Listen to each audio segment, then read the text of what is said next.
Mari Tuhan, pagi hari ini kami datang dengan rasa lapar dan haus di hadapan Tuhan. Hamba-Mu berdoa Tuhan, berikan kepada kami pada pagi hari ini apa yang dunia tidak dapat berikan. Kami rindu lawatan Tuhan, kami rindu isi hati Tuhan. Biar apa yang keluar dari lidah bibir hamba-Mu betul-betul berasal dari Tuhan saja. Buang semua perkataan yang tidak perlu, yang bukan berasal dari Tuhan. Kami merendahkan diri kami, merendahkan hati kami. Menyiapkan tanah hati kami seperti tanah yang subur. Dan kami percaya firman Tuhan yang dilepaskan di tengah-tengah kami tidak akan pernah kembali dengan sia-sia, tetapi akan mengerjakan sesuatu yang luar biasa dalam kehidupan kami. Terima kasih.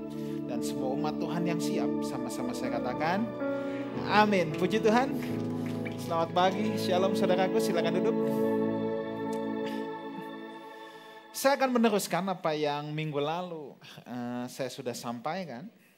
Jadi kalau saudara tidak sempat mendengarkan atau saudara tidak hadir di ibadah minggu lalu, saya pastikan untuk saudara mendengarkan apa yang saya sampaikan minggu lalu. Itu adanya di YouTube Lifehouse Community yang hari ini. Jadi ibadah kita kalau di Lifehouse Community YouTube channel itu selalu telat 1 minggu. Jadi apa yang disampaikan minggu lalu baru muncul minggu ini. Jadi kira-kira gitu. Minggu lalu saya bicara tentang panggilan pertobatan, ya, panggilan menjadi murid dan panggilan untuk melayani. Nah, sekarang saya mau meneruskan apa yang saya telah sampaikan minggu yang lalu, dan bulan ini kita sudah masuk ke dalam minggu-minggu Prapaskah, ya, karena di akhir bulan Jumat Agung dan Paskah. Jadi kita akan bicara tentang jalan kemuliaan pada pagi hari ini. Nah, minggu lalu saya katakan bahwa kita semua punya panggilan untuk menjadi murid. Nah, semua orang yang berkomitmen untuk menjadi murid dan mau menjadi pembuat murid, maka dia akan menerima janji Tuhan. Janji itu adalah janji penyertaan Tuhan. Coba kita lihat dulu Matius 28 ayat 19 dan 20. Matius 28, 19 dan 20. Akan bacakan? Karena itu pergilah, jadikanlah semua bangsa muridku dan baptislah mereka dalam nama Bapa, Anak, dan Roh Kudus. Ini adalah ayat untuk bukan hanya murid, tapi untuk pembuat murid. Dan ajarlah mereka melakukan segala sesuatu yang telah kuperintahkan kepadamu. Nah, saya mau menebalkan di bagian akhir ini. Ini ayat yang sangat terkenal, bahkan seringkali mungkin ada di pajangan-pajangan dinding orang Kristen. Ayat ini bunyinya gini, dan ketahuilah, aku menyertai kamu senantiasa sampai kepada akhir zaman. Kalau saudara baca ayat ini, apa yang ada dalam benak saudara? Penyertaan Tuhan, of course. Siapa sih yang gak mau disertai Tuhan? Tapi pertanyaan saya gini, kalau kita mendengar kata penyertaan Tuhan, apa yang timbul dalam pemikiran kita? Apa yang timbul dalam benak kita? Banyak orang berpikir, kalau kita dengar kata penyertaan Tuhan, maka kita membayangkan sebuah jalan tol, sebuah jalan bebas hambatan. Sebuah jalan yang enak banget, yang gampang banget, semua Tuhan yang bukain jalan, kita tinggal jalan dengan santai. Banyak orang berpikir seperti itu. Tapi dengar baik ini, ayat ini bukan untuk semua orang. Ayat ini memang janji Tuhan, tapi tahukah saudara bahwa janji Tuhan selalu bersyarat? Nah, saya ulangi lagi, dengar baik ini, kasih Tuhan tidak bersyarat, janji Tuhan itu bersyarat. Saya ulang lagi, kasih Tuhan itu tidak bersyarat. Tapi janji Tuhan itu bersyarat. Banyak orang terbalik-balik di sini. Banyak orang bikin kasih Tuhan bersyarat, janji Tuhan jadi tidak bersyarat. Saya jelaskan dulu dikit. Pak, Bu, yang tidak bersyarat itu cuman kasih Tuhan. Sebab kasih Tuhan itu kekal, full mentok, dia mengasihi kita sejak kita masih berdosa. Tidak ada kebaikan yang kita bisa buat untuk menambahkan kasih Tuhan. Dan tidak ada kejahatan yang bisa kita buat untuk mengurangi kasih Tuhan. Sebab Alkitab bilang, aku mengasihi kamu dengan kasih yang kekal. That's it. No argue anymore. Kasih Tuhan full, mentok. Tidak bisa ditambah, tidak bisa dikurang.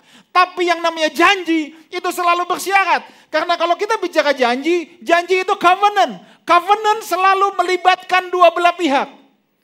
Covenant hanya bisa terlaksana kalau dua-duanya menjalani apa yang disepakati. Saudara boleh lihat Alkitab, semua janji Tuhan pasti punya klausul. Waktu Tuhan bilang sama Yosua, kamu yang akan memimpin bangsa ini masuk ke negeri Kanaan. Oh iya betul, tapi ada klausulnya. Hanya kuatkan dan teguhkan hatimu. Jangan jalan menyimpang kiri, jangan jalan menyimpang kanan. Ada klausul.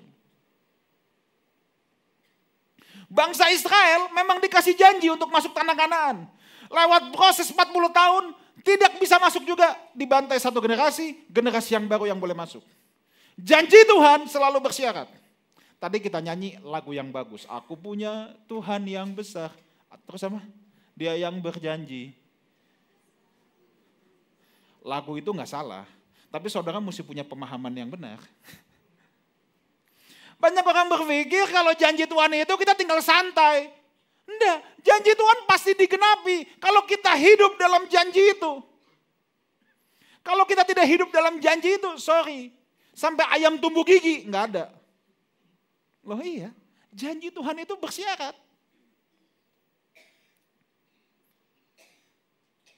Sama dengan yang ini. Aku menyertai kamu sampai kesudahan zaman. Yes, kalau kita mau jadi murid dan kita juga mau jadi pembuat murid.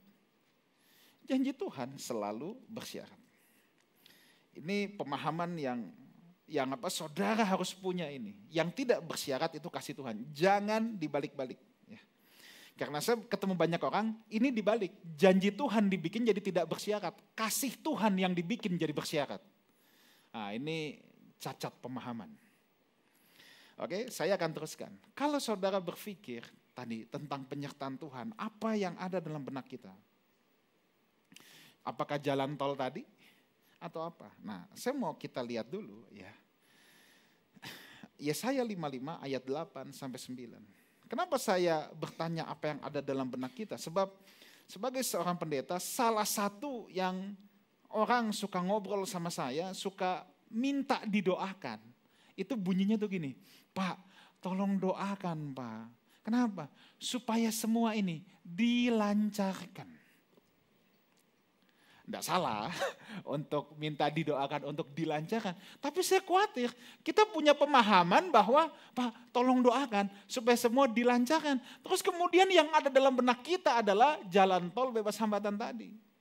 Tol di Jakarta aja macet kok, ya kan? Jadi jangan berpikir bahwa penyertaan Tuhan itu membuat kita tidak punya hambatan apapun.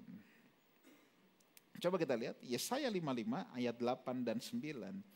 Sebab rancanganku bukanlah rancanganmu dan jalanmu bukanlah jalanku. Demikian firman Tuhan. Lihat, diawali dengan kata ini, rancanganmu bukan rancanganku. Jalanmu bukan jalanku. Dengar baik ini, ada satu prinsip gini. Kita tidak bisa taruh Tuhan dalam sebuah kotak yang namanya metode. Kita nggak bisa. Makanya Tuhan bilang, rancanganku bukan rancanganmu. Jalanku bukan jalanmu.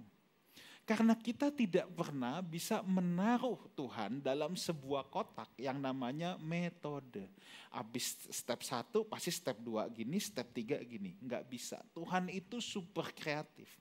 Tuhan bergerak dalam prinsip, tapi kita tidak bisa kotakkan dengan sebuah rumusan yang namanya metode. Kita nggak bisa taruh Tuhan dalam sebuah kotak.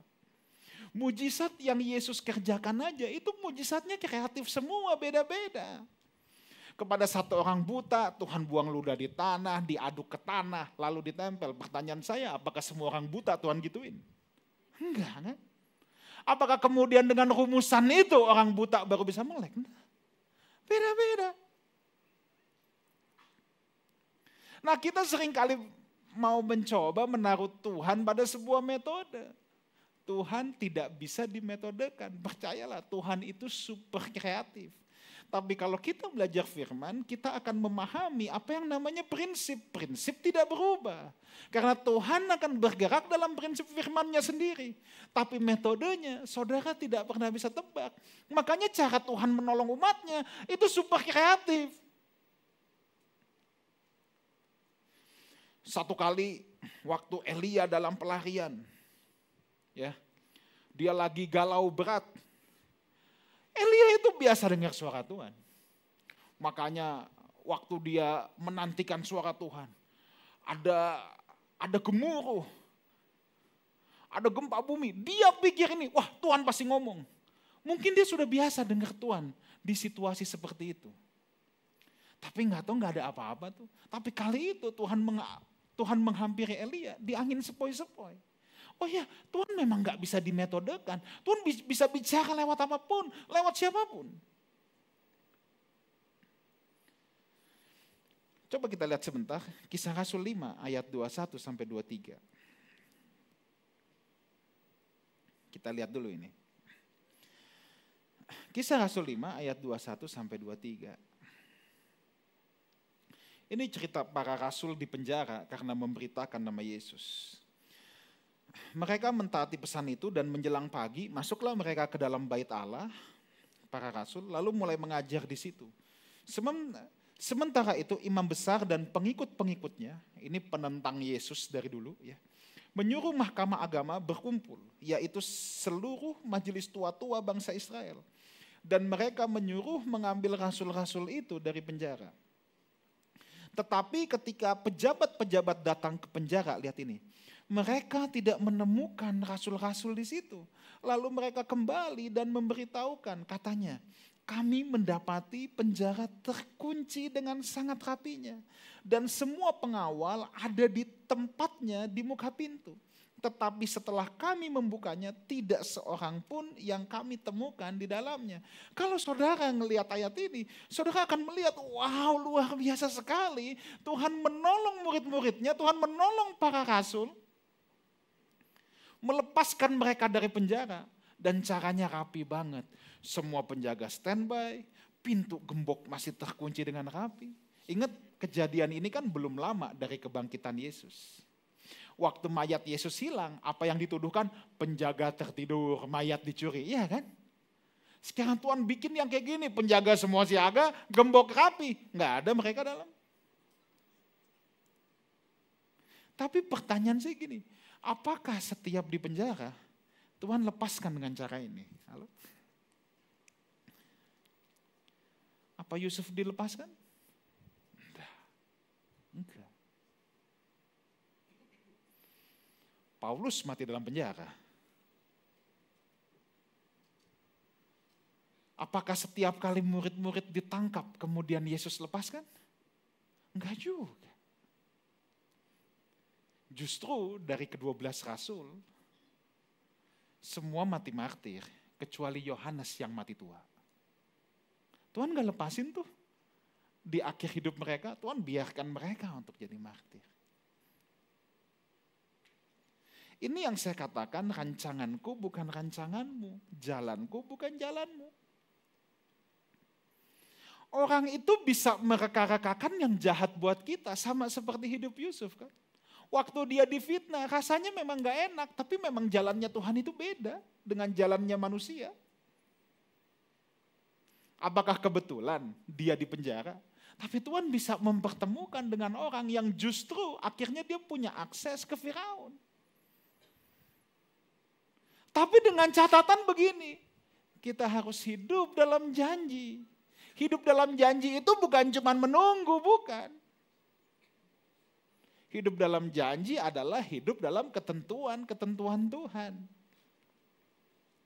Nah, sekali lagi kita tidak bisa menaruh Tuhan dalam metode. Kata kunci dalam tuntunan Tuhan adalah ini, taat. Taat, T-A-A-T. Kata yang singkat tapi sangat sulit. Taat mau dibalik-balik gimana pun juga ya. T-A-A-T dibalik T-A-A-T. Taat juga. Ya. Jadi memang itu adalah kunci kepada tuntunan Tuhan. Nah, kita teruskan lagi tadi Yesaya 55 ayat yang ke-9 sekarang.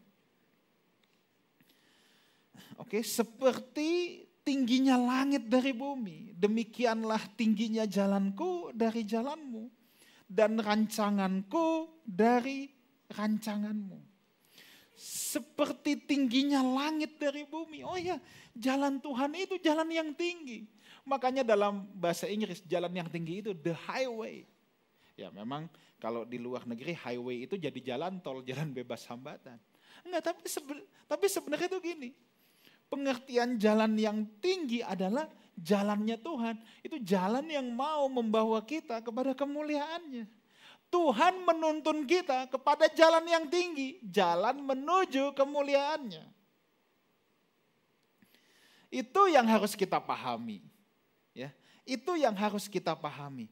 Tapi masalahnya itu beda, caranya beda. Kita berpikir, kalau kita mau ke jalan yang tinggi, ya kita harus naik ke atas. Itu kan sudah logis banget. Tapi ingat, kerajaan Allah itu kerajaan yang sungsang. Kerajaan yang selalu opposite dengan prinsip dunia ini. Prinsip dunia ini kalau mau jadi terbesar, naiklah setinggi-tingginya. Harus jadi bos harus dilayani. Tapi kerajaan Allah datang dengan spirit yang berbeda. Kamu mau jadi yang terbesar, kamu harus melayani. Tuh lihat, ini kan kerajaan yang sungsang. Jalan Tuhan itu selalu terbalik. Barang siapa meninggikan diri, dia akan direndahkan. Barang siapa merendahkan diri, dia akan ditinggikan. Tuhan akan bawa kita ke jalan yang tinggi. Tapi masalahnya di kerajaan yang sungsang ini, jalan yang tinggi itu, jalannya jalan turun ke bawah. Terbalik. Kenapa? Jalan turun ke bawah ini namanya jalan salib. Oh ya, apa yang dipikirkan Tuhan memang beda dengan yang dipikirkan manusia. Makanya Petrus pernah, kita nggak usah buka ayatnya, di Matius 16 ayat 23 ya. Atau bolehlah ditampilkan sebentar.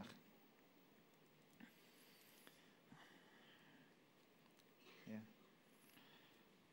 Maka Yesus berpaling dan berkata kepada Petrus, "Nyahlah iblis, engkau suatu batu sandungan bagiku. Sebab engkau bukan ini memikirkan apa yang dipikirkan Allah, melainkan apa yang dipikirkan manusia." Ini kan Petrus habis dipuji sama Tuhan. Tuhan tanya, menurut kamu siapa aku ini? Ada orang yang bilang, engkau nabi, engkau ini, engkau itu. Petrus dengan gagah berani bilang, engkau Mesias. Tuhan habis puji dia. Bahkan Tuhan bilang gini, di atas batu karang ini aku akan mendirikan jemaatku. Itu kata gereja pertama kali muncul. Tapi habis itu Tuhan bilang, anak manusia harus diserahkan, akan menderita. Petrus mau coba mencegah. Langsung sama Yesus, nyah iblis. Coba bayangkan. Kenapa? Petrus memikirkan apa yang dipikirkan oleh manusia. Petrus tidak mengerti cara berpikirnya Tuhan. Makanya penting untuk orang percaya belajar kebenaran. Supaya saudara tahu bagaimana cara Tuhan bergerak. Saudara tahu prinsip-prinsipnya. Supaya kita bisa mulai belajar, kita tidak memikirkan apa yang dipikirkan manusia. Sebab apa yang dipikirkan manusia adalah pikiran kedagingan. Tapi kita mulai berpikir apa yang dipikirkan Tuhan. Tentunya itu hanya bisa terjadi kalau kita dipenuhi oleh firman. Kalau kita hidup dalam firman, itu baru bisa terjadi. Jalan di mana Tuhan mau tuntun kita adalah jalan untuk mengubah identitas kita. Ya. Jalan di mana Tuhan mau tuntun kita, jalan yang merubah identitas kita. Karena pemahaman akan identitas kita tidak pernah cukup. Cuman kita memutuskan doang dan berkata, aku mau ikut dalam jalan Tuhan. Tapi kalau kita tidak hidup di dalamnya, cuman aku maunya doang, itu tidak akan mengubah identitas kita. Dengar baik ini, mujizat pun tidak akan mengubah identitasmu. Enggak bisa. Lihat Israel, dibawa keluar dari Mesir. Apa sih yang Tuhan mau proses di padang gurun selama 40 tahun? Tuhan mau ganti mentalitas mereka, Tuhan mau ganti identitas mereka. Tapi apakah berhasil? Generasi pertama tidak berhasil. Mujizat apa yang kurang mereka lihat? Tiang awan, tiang api mereka rasakan. Laut dibelah mereka rasakan. Mana setiap hari mereka rasakan. Tapi identitas mereka, mentalitas mereka tidak berubah. Karena kalau kita mau berjalan di jalannya Tuhan, dalam tuntunan jalan Tuhan, ya, kita harus bertanya ini, what you have left behind, apa yang saudara sudah tinggalkan di belakang. Kalau kita mau berjalan di jalannya Tuhan, pertanyaan saya gini, apakah kita sudah meninggalkan jalan hidup kita yang lama? Apakah kita sudah meninggalkan cara hidup kita yang lama? Apakah kita sudah meninggalkan cara kita berkata-kata yang lama? Apakah kita sudah meninggalkan cara berpikir kita yang lama? Selama kita belum meninggalkan itu, terus kita diam saja dan kita tinggal bilang, saya percaya Tuhan pasti menggenapi janjinya. Itu enggak akan terjadi. What you have left behind, mentalitas yang lama, apakah kita sudah tinggalkan? Dulu kita hidup buat diri kita sendiri. Sekarang kita mau dididik untuk hidup untuk Kristus. Apakah kita hidup di dalamnya? Dulu mungkin kata-kata kita kotor, kita kalau maki-maki orang bisa seenaknya, kita maki-maki bawahan seenaknya. Pertanyaan saya, apakah kita meninggalkan mentalitas kita yang lama? Apakah kita meninggalkan cara berpikir kita yang lama? Dulu kita selalu kalau ketemu orang kita cuma pikir, apa untungnya buat gua? Tapi apakah setelah mengenal Kristus, kita mulai berpikir lain? Bukan apa untungnya buat gua, apa yang saya bisa layani kalau Tuhan mempertemukan saya dengan orang itu. Tuhan mau mengubah identitas dan mentalitas kita. Caranya Tuhan bawa kita ke jalannya, jalan yang tinggi. Memang rasanya tidak enak. Saudara tahu kenapa Tuhan mau bawa kita ke jalan yang tinggi? Sebab hanya di tempat yang tinggi, kita bisa melihat dengan perspektif yang berbeda. Saudara di lantai dasar dengan eye level, dengan di lantai 20, itu pengamatannya beda pasti. Di lantai 50, perspektifnya beda lagi. Itulah yang dibilang, Tuhan mau sampai kita bisa melihat apa yang Tuhan lihat. Tuhan mau sampai kita bisa merasakan apa yang Tuhan rasakan. Ya, tapi Tuhan mesti bawa kita ke jalan yang tinggi itu. Dan jalannya adalah jalan salib. Jalan yang tinggi itu justru adalah jalan turun ke bawah. Ya. Makanya ayat 9 yang tadi kita baca, setingginya langit dari bumi. Jalan Tuhan itu memang jalan yang tinggi. Jalan salib adalah jalan di mana ego kita, kedagingan kita dilucuti. Jalan salib adalah jalan keserupaan dengan Kristus. Kita tidak mungkin dalam tuntunan Tuhan kalau kita tidak mau berjalan di jalan salibnya. Ada banyak orang yang senang mengikut Yesus ketika Yesus masuk kota Yerusalem. Di mana banyak orang sampai taruh jubahnya di tengah jalan, ya, merayakan inilah raja. Tapi pertanyaannya, siapa yang mau ngikut dia ketika dia ada di jalan Via Dolorosa?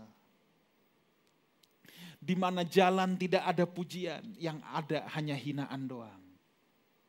Apakah kita masih mau mengikut dia di jalan itu? Kalau kita mau ada di jalan salib, kalau kita mau ada di jalan tuntunan Tuhan, kita tidak bisa memilih, kita hanya mau ikut dia saat ada di Yerusalem, saat jubah-jubah dibentangkan, saat Yesus disambut sebagai raja. Tapi ketika jalan penderitaan, ketika jalan hinaan, kita tidak mau mengikut dia. Itu tidak bisa. Maka jalan salib itu adalah jalan pembentukan di mana ego kita, kedagingan kita semua dilucuti. Kenapa Tuhan mau bentuk kita? Yesaya 43 ayat 21. Kita buka sebentar, Yesaya 43 ayat 21.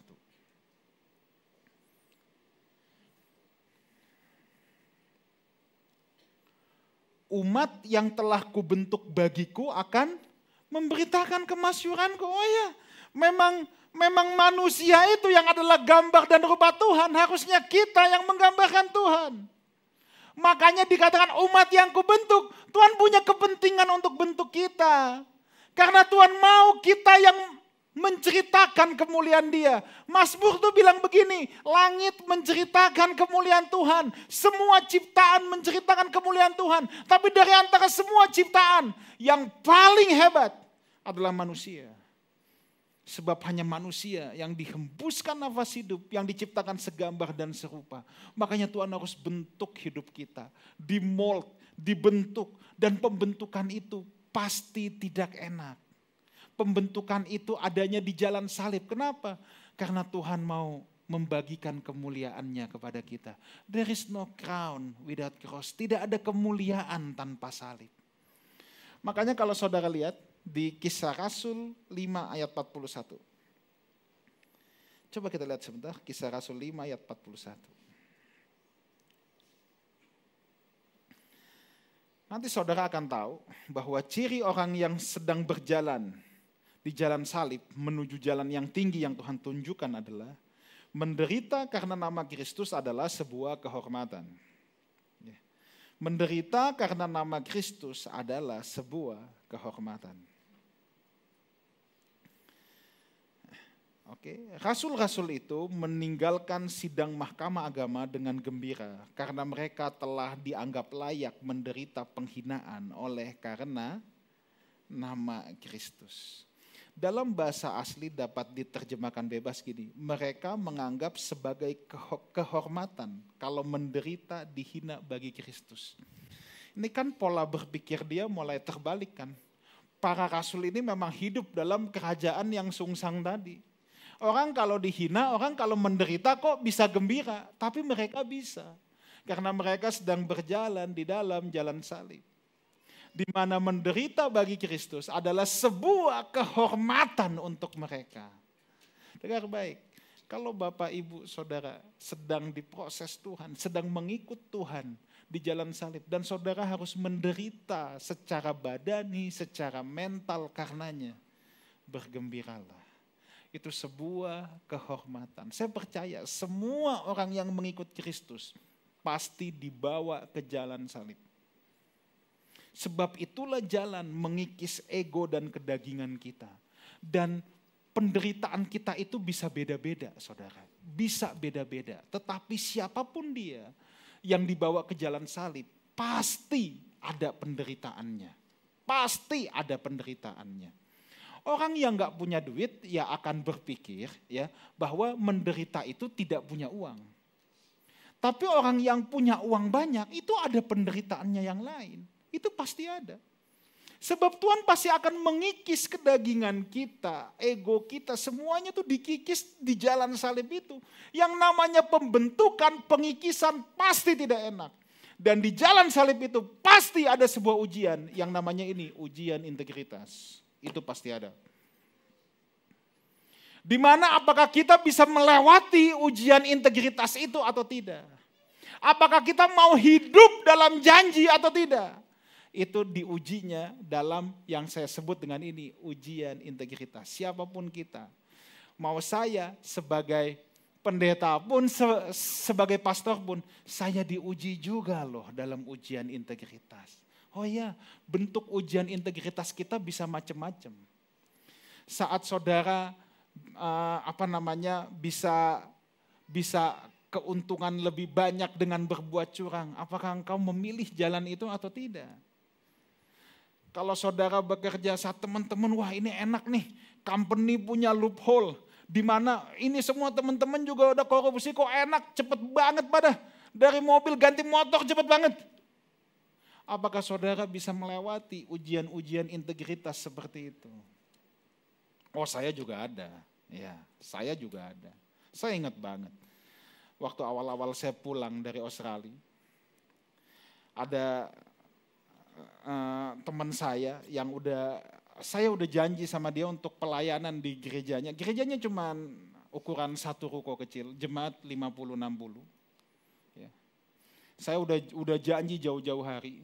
Dan Itu jamnya jam 9 pagi ya, itu prime time-nya pendeta saudara.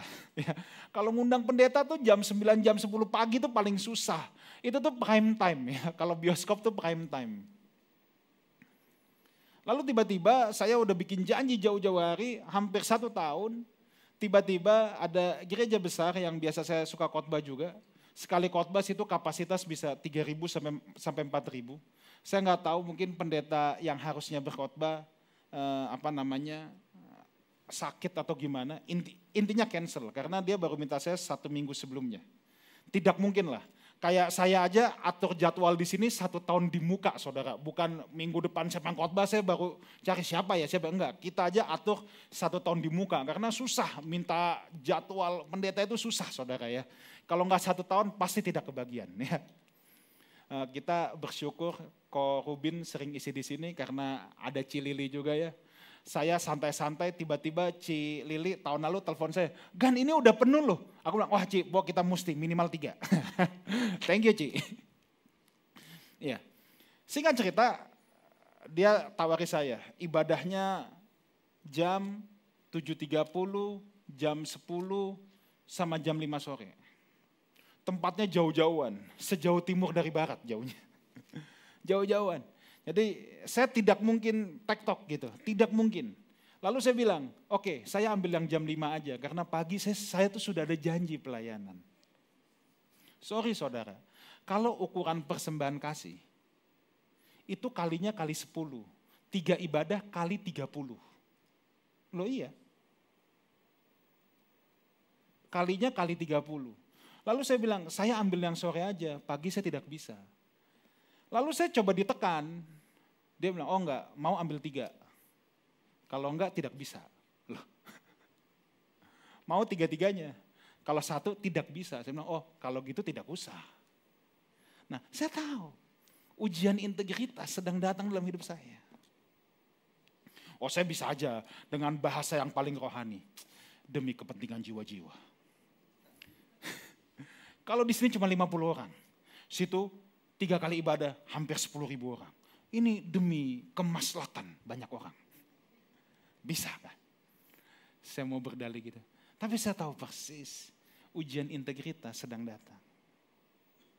Kita suka berpikir kita mau ambil yang shortcut. Kita mau ambil yang instan.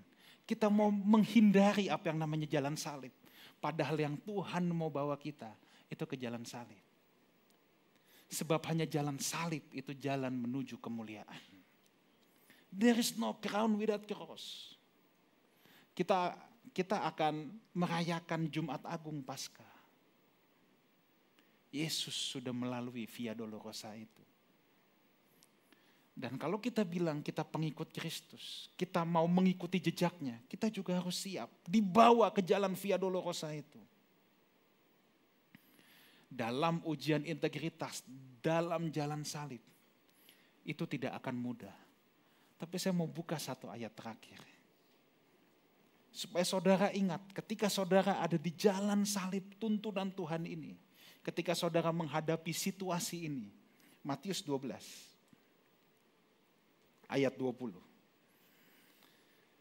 Matius 12, ayat yang ke-20.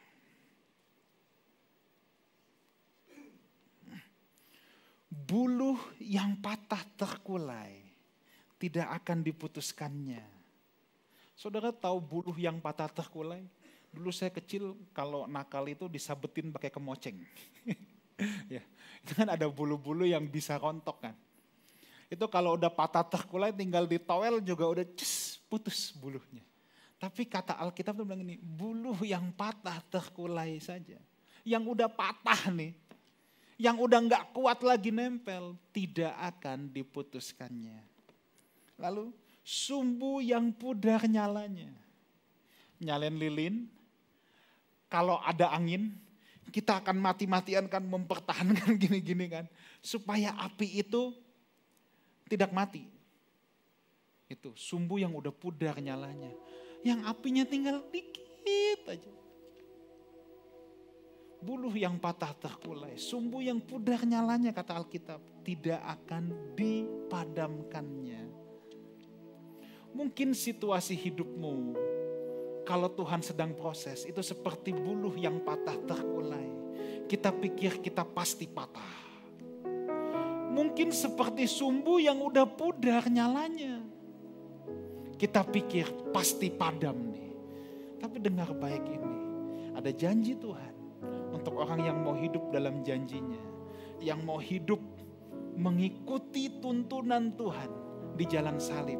Alkitab yang bilang, buluh yang patah terkulai tidak akan Tuhan putuskan.